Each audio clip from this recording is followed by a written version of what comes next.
Hi everybody, welcome back.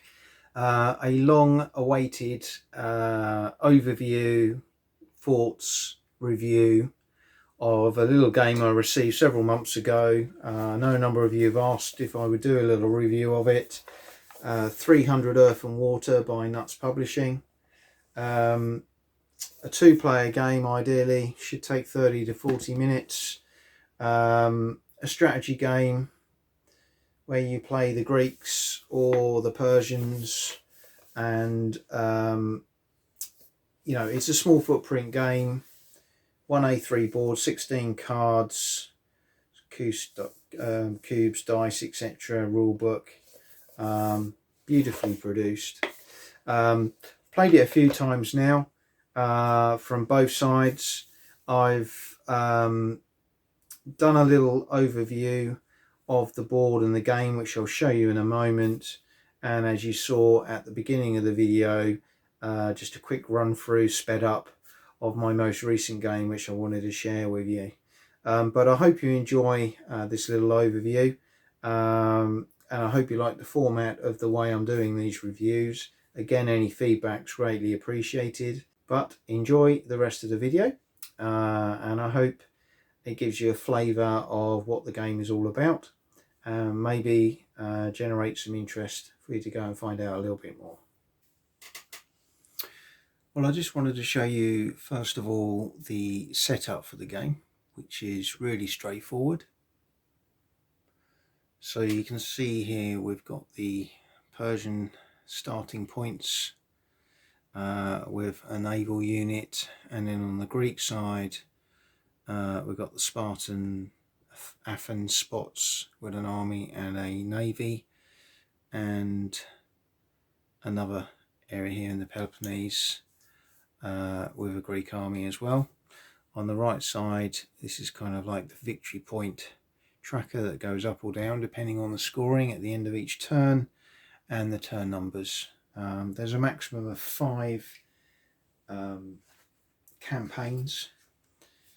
Each campaign can last a little while or a long while depending on the cards and the purchases that you make in the preparation phase, and then obviously the operations that you do in the operations phase. So you can see it's a lovely board. In each of the corners of the board, just off camera here, you can see it tells you as the Greek player the costs, so what your starting points are and the costs for each thing that you can do or buy in the preparation phase. So if you want to buy a navy, it's going to cost you 2, sorry 1, but you can buy a maximum of 2. And for the armies, which are the cubes, it's 1 with no limit. So that's good. If you want to buy a card, you can buy cards and they cost 1 apiece as well as is on there. For the Persians, on the top of the board, just out of shot here, I'll just move the camera up so you can see that. You're looking at this upside down, but again you can have up to 6 cards, 1 point apiece. Armies, there's no limit to how many armies you can buy. You can buy a maximum of 2 naval units at 2 points each, and you can buy the bridge over the Hellespont, which when you look at the board, let's just move that camera a little bit there, is this area here. So it's quite an expensive outlay, but it's quite important if you want to come in via land, and if you don't, really you're going to have to come in from sea. And obviously as the Persian player, with a maximum limit on fleets that the Greeks also have, but with the Greeks starting with more naval fleets to start with, you can see that probably that isn't always going to be the best option from the outset. So there's lots of different strategies that you could play as the Greek or the Persian player, and ultimately the preparation phase is that first element of the game, and that's where you decide how to spend your starting points So the Persians start with 12. That can be reduced if they hold cards over to the next turn, next campaign. And the Greeks always start with 6. But the Greeks definitely have some strong defensive and combat abilities. On the side of the board, you will see the Persian key leader units, and the same here for the Greeks. These play a part in the game. Again, depending on the cards played, people die, and as a result they can bring the end of a campaign turn or other effects, and ultimately they're all going to be governed by the various cards. So each card is, to give you an example here, you've got, if you pick this card up as a Persian player, you would use the bottom event if you wanted to, as the Greek the top event if you wanted to. If you didn't want to use the event, you would just exchange the card in order to move from one region. As many armies in that region as are there, you can move up to that number to wherever you want to go. Same with naval. One of the other things you can also do is load your armies onto a naval unit and then move the naval unit into somewhere else. So there's lots of different permutations here. Naval units quite interesting. Combat's roughly the same, but if you're going into an enemy area where there is already a fleet, say up here, or if there's a fleet, you've got to do naval combat first, then you can try and assault with the infantry against any land units. So the cards are definitely the main driver of the game. You have some Spartan specific cards indicated by the emblem up here. They're playable by the Greek player as long as the Persian player has not played the Carnea Festival card down here and played it as an event. If he does, then the Greek player cannot move units out of Sparta, and it cannot play any of those Spartan cards as Spartan events throughout the rest of the game. So that's quite a key, again, a key thing there for the Persian player. What I love about this is there are, bearing in mind there are a limited number of cards, I'm sure it was 18. There is quite an unlimited option of things that you can do for such a small game, and lots of different strategies that you can try. You're basically moving by road or by sea segments, and you'll notice these little markers, and these indicate kind of supply really, and depending on how many of those you hold depends on how many armies you can sustain supply wise on the board at the end of each campaign. Ultimately you've got a maximum of 5 campaigns. If you hit the automatic victory conditions, which is to hold the enemy's 2 major cities, the game comes to an end immediately. If not, it will be based on the, in effect, the victory point scale on who has the most. So I played a few games solitaire, one as the Greek, one as the Persian.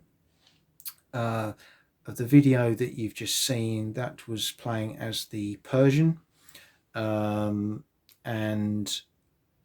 I was playing the Greek as well, but playing it more from the point of view of the Persian player to see how it worked. And we got to turn 5 and we won the game based on victory points, not taking the major cities. Interestingly, as I mentioned earlier, some of the key characters that can come up in the game with cards can cause big impact. So for example, when Darius or Xerxes die as a result of pulling out this card here, that brings the end to that campaign pretty much immediately, and that hadn't come out at all throughout the whole of the game I played until turn 5. and it brought immediate end to the game and immediate victory conditions, which actually helped, in this case, the Greek player. The component quality, as per my unboxing video, is superb. I think this is a cracking little game, and as I say, lots of different strategies and options, but it's a simple game, can be played in 30 to 45 minutes. And I really like the logistical side of the game. Lines of communication, maritime connections, supply lines really play a big part in this game. The different combinations of the cards, different cards influence the effects of other cards. Some cards are one use. Some of these character cards, if you've got the face on the top, generally they can only be used once in the whole game, then they're discarded. And of course you may pick these up but not use them for the events because you need to move troops or engage in combat with troops, and that is your card used. Likewise, when you are using your points at the beginning to buy, you're thinking about how many goes you want, how many cards you want to draw versus how many armies or navies you want to get on the table. And you're sort of thinking about that campaign. You know, if you've got one card, you've potentially got one turn only. If you've got 4 cards, you've got the ability to juggle those about, counteract what the enemy player might be doing. It's very, very clever, very intuitive, very different, and I think there's a lot of thought and research gone into this, and it's a very, very clever system.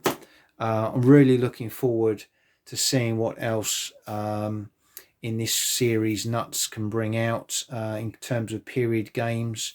I love the style of the game, its small footprint in terms of the box. As we've said before, it's got a nice flip up, lovely artwork inside, all your components, excellent quality. Yeah, this is a cracking little game. But I hope that's just giving you a flavour of the 300 Earth and Water. You've seen a little overview of my games, obviously speeded up so I don't bore you to tears while I play it through. I've given you a little overview of the game, how it works, the board, the starting positions, the cards, and the various elements within the game. But it's one to definitely have a look at. You know, not many rules. And as I say, if you miss a few, come back, play it again. You know, each game is only half an hour or so. You can get a good few games in an evening. Ideally, yes, it would be played with 2 players, but it can be played solitaire. But really, it comes into its own as a 2-player. So that's an overview, my initial thoughts, review of 300 Earth and Water by Nuts Publishing. It gets a massive thumbs up for me. I think it's a cracking little game. Perfect if you haven't got a lot of time. As I say, best as a 2-player game. Can't wait to see what else they do in this series. Congratulations to them on a great game. But I hope you've enjoyed this short video and hope to bring you more very soon. Thanks for now.